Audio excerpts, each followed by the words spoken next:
حضرت عمر فاروق رضی اللہ تعالیٰ عنہ مدینے کی گلی سے گزر رہے ہیں، امیر المومنین ہے، مدینے کی گلی سے گزر رہے ہیں، ایک گھر کے اندر سے بچیوں کے رونے کی آواز آئی، بچیاں رو رہی ہیں، اور بچی اپنی ماں سے کیا کہتی ہے؟ کہتی ہے اماں ابو بکر تو اب انتقال کر گئے، حضرت عمر کا پہلے دن ہے خلافت کا، اب ہمارا کیا بنے گا؟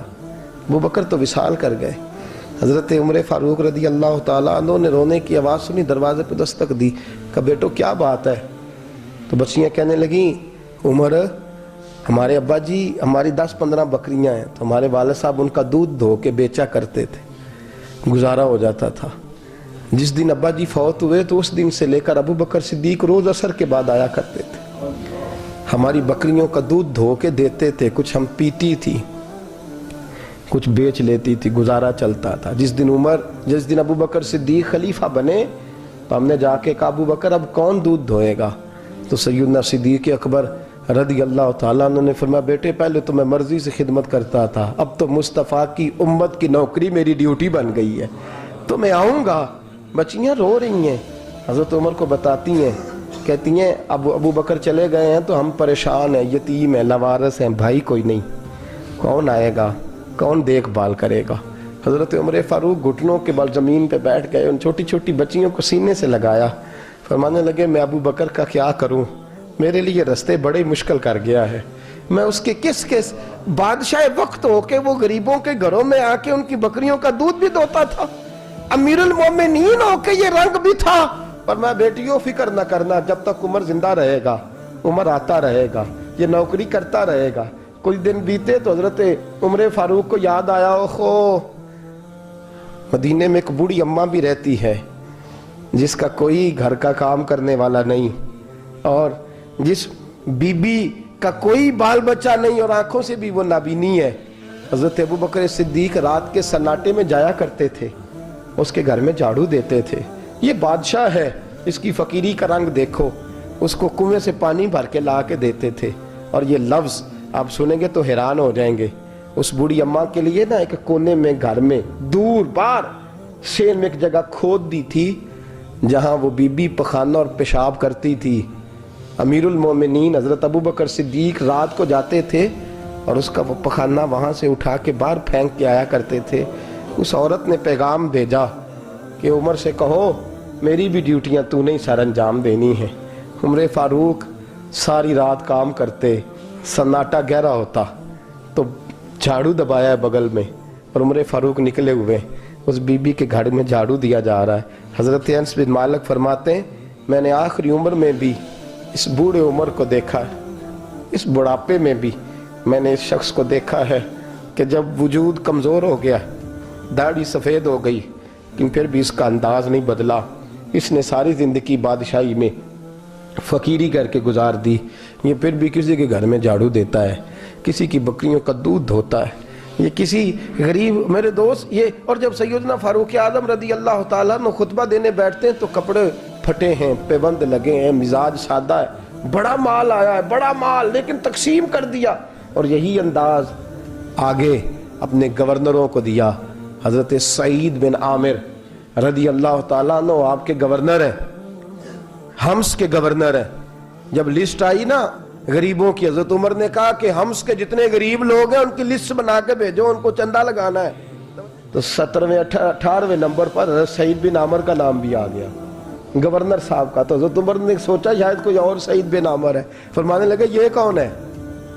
جس کی ڈیوٹی لگائی تھی اس سے کہنے لگے یہ سعید کون ہے؟ تو کہا حضرت جی ہمارے صوبے کا گورنر۔ تو فرمایا اس کی لسٹ فقیروں میں؟ فرمانے لگے پتہ نہیں آپ نے کیا رنگ بھر کے بھیجا ہے، مہینہ مہینہ یہ شخص درختوں کے پتے کھا کے گزارا کر دیتا۔ یہ میں فرشتوں کی کہانیاں نہیں سنا رہا آپ کو، میں آپ کو جنات کی یا عالم بالا کی باتیں نہیں، اس دھرتی پہ بسنے والے، اس دھرتی پہ وقت گزارنے والے میرے رسول پاک کے تیار کردہ ہیرو کی باتیں عرض کر رہا ہوں۔ حضرت عمر گئے ایک دفعہ، کہا مجھے بتاؤ تمہارا گورنر کیسا ہے؟